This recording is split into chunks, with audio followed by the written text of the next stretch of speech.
ছিলাম যারা বলে তাদের ব্যাপারে এখন আসলে আমরা তাদের সাথে প্রতিরোধটা কিভাবে করে তুলবো? প্রথমত হলো এই সরকারের যেটা সব থেকে বড় ব্যর্থতা, সে তো হলো এই জুলাইকে যারা ভীষণভাবে মনে প্রাণে ধারণ করে তাদেরকে দিয়ে পুরো উপদেষ্টা পরিষদ তো গঠন করা যায় নাই। এটা হলো সব থেকে প্রমাণ। দেখেন ছোট ছোট ব্যাপারটা গুলো খুবই আপনাদের কাছে কম সিগনিফিকেন্ট মনে হবে, কিন্তু জরুরি হলো এই যে এখান থেকে বাংলা মোটর যেতে কারওয়ান বাজারে যে সামনে জায়গাটা দেখবেন, স্থানীয় সরকার মন্ত্রণালয়ের মাধ্যমে সম্ভবত অনেকগুলো ওয়ালে পেন্টিং করা হয়েছে, গুম খুন হত্যা বিভিন্ন। তো একদম সোনারগাঁয়ের উল্টো পাশে যে বড় ওয়ালটা লেখা দেখবেন যে রাষ্ট্রীয় মদদে খুন। খেয়াল করলেন শব্দটা? আমার কাছে ছবি তোলা আছে যে রাষ্ট্রীয় মদদে খুন।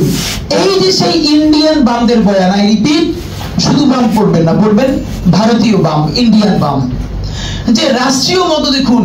রাষ্ট্রর কি জান আছে, বাপ মা আছে? রাষ্ট্র কি রুহু আছে? রাষ্ট্রের কি হাত পা আছে? এই রাষ্ট্রটা তো একটা সরকার চালায়। রাষ্ট্রীয় মদদে খুন করে এই যে হাসিনার খুনকে ছোট করে তোলা। হাসিনা খুন করে নাই, হাসিনা গুম করে নাই, শাপলা হত্যা করে নাই, পিলখানা হত্যা করে নাই, জুলাই গণহত্যা করে নাই, কে করছে? রাষ্ট্র।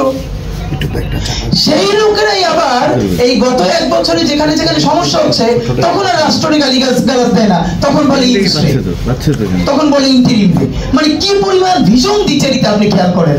তা আমার প্রশ্ন হলো, আমরা ছোট মানুষ হয়ে রাস্তায় হেঁটে যাওয়ার সময় যদি এইটা বুঝি, রাষ্ট্রের মধ্যে যারা পয়সা দিয়ে জনগণের পয়সায় এই পেন্টিং গুলো করালো, তাদের মধ্যে বোঝার লোক নাই যেখানে রাষ্ট্রীয় মদদে খুন চলবে, ওখানে লিখতে হবে হাসিনার নির্দেশে খুন। খুন তো হাসিনা করেছে। পিলখানা হত্যাকাণ্ড কে করেছে? শাপলা কে করেছে? এই জুলাই গণহত্যা, আয়না ঘর, ধর্ষণ, প্রত্যেকটা এই ম্যাসাকার গুলো কে করেছে? হাসিনা করেছে, হাসিনার দোসররা করেছে। তো রাষ্ট্রীয় মদদে মানে কি? এই যে হাসিনাকে ছোট করে তোলা। এরপর দ্বিতীয় যেটা হচ্ছে, দেখেন বারবার বলি গত 1 বছর দেশে প্রচুর চাওয়া আছে, কিন্তু মিডিয়ার তো একটা, যে মিডিয়া কোনটাকে কিভাবে ট্রিটমেন্ট দিবে, মিডিয়ার ল্যাঙ্গুয়েজে একটা কথা বলে, একটা কাগজ যখন বের হয় কোন ইস্যুকে কতটুকু কভারেজ দিবে, সে কিভাবে ট্রিটমেন্ট দিবে, এটা তো একটা মেকানিজম আছে। 15-20টা বাচ্চা ছেলে মেয়ে কোথাও না কোথাও দাঁড়াচ্ছে, বললাম গালিগালাজি করছে, আর সেইটাকে আপনি জাতীয় ইস্যু তৈরি করে দিনের পরে দিন কি করছেন? সিরিজ চালাচ্ছেন। আমাদের বর্তমানের কিছু রাজনীতিবিদরা, নাম বলছি না, খুব অসুস্থ হয়ে যাচ্ছে। আমাকে আমাদের বিএনপির এক আপাটক সাথে বললো, তিনি লজ্জায় মরে যান। একটা মেয়ে কিভাবে এরকম একজনের বাসার সামনে বকাঝকা করতে পারে? তার মেয়ের সামনে তিনি এখনো যদি ধমক দেন, মেয়ে কান্না করে ফেলবে। আর তার মেয়ের বয়সী মেয়েরা রাস্তায় এসে তারপর এরকম গালিগালাজ করতেছে একজন বয়োবৃদ্ধ মানুষকে। মানে মনে চায় কি, মাঝে মধ্যে মনে চায় আপনি কিছু বলবেন না, চক্ষু বন্ধ করে থাকবেন। মানে আমি উঠে বলবো করে যে আপনার এই মেয়ে ঠিকই তো আছে, ও তো জুলাইতে রাস্তায় নামে নাই।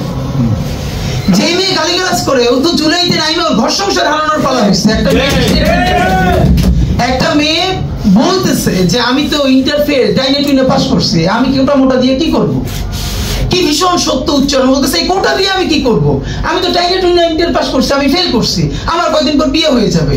কিন্তু আমার ভাইয়ের রক্ত দেখে আমি থামতে পারি না, আমি রাজপথে নাই আসছি। তা আপনারা রাজনীতিবিদরা যারা এই কথা বলেন না, আপনাদের বাচ্চারা ও লেভেল পড়ে, এরপরে বিদেশ চলে যায়। যে কয়েকদিন ক্ষমতায় থাকে দেশে এসে ঘুরে ফিরে আবারও বিদেশ চলে যায়।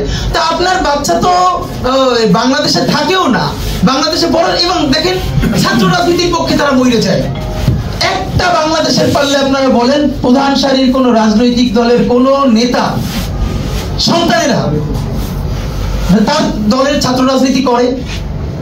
একজন বলেন যে প্রত্যেকটা রাজনৈতিক দলের প্রথম 5-10 জন নেতার নাম বলেন।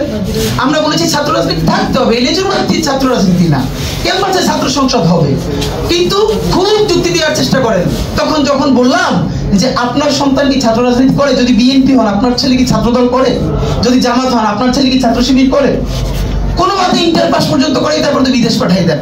আপনার নিজের ছেলের এত ভালোবাসেন, মেয়েরে ভালোবাসেন, বিদেশ পাঠাই নিরাপদ রাখেন, আর এইখানে অন্যের সন্তানরা এসে জীবন যুদ্ধ করাইতেছেন, যে খুব দেশ উদ্ধার করতেছেন। এইসব ভণ্ডামির একটা পর্যায়ে থাকে, এগুলো বন্ধ করতে হবে। এখন যেটা ব্যাপার, আপনারা এই যে ইসের ব্যাপারে দেখেন, গত 1 বছরের ব্যাপারে আপনাদেরকে বিনীত আকারে বলি, মিডিয়ার ভাইরা যেটা করছেন না, গত 1 বছরে বাংলাদেশে তো গৃহযুদ্ধ হওয়ার কথা ছিল, 1000 বার বলেছি। আওয়ামী লীগ নিজে বলেছে তার পতন হলে 5 লক্ষ মানুষ মারা যাবে। এটা সে কেন বলেছে? এটা শুধু এই কারণে বলে নাই আওয়ামী লীগকে ভয় দেখানোর জন্য না, সে জানে অনেস্টলি সে কত মানুষকে